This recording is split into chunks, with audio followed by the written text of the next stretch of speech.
আমরা দেখছি যে এই যে রাষ্ট্রের আমূল সংস্কারের জায়গাটা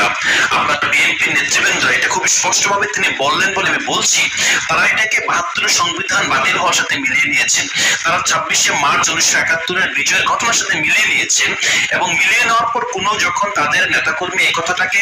আপনার প্রকাশ করছে এবং তিনি সেটাকে মত প্রকাশের স্বাধীনতা বলে ধরে নিয়েছেন, এরকম যে নির্জলা মিথ্যাচার, এই মিথ্যাচারটাকে আমরা বলছি এটাই গোলামি, এটাই পূর্বতন ব্যবস্থার গোলামি। আজাদী বলতে সেটাই, আপনি সত্যের পথে আসতে হবে, আপনি রাষ্ট্রকে গণমানুষের জন্য রাষ্ট্র বানাতে হবে, রাষ্ট্রের প্রতিষ্ঠানগুলোকে নির্বাহী বিভাগের ক্ষমতার ভারসাম্য এবং রাষ্ট্রের প্রতিটা প্রতিষ্ঠানকে গণমুখী করতে হবে।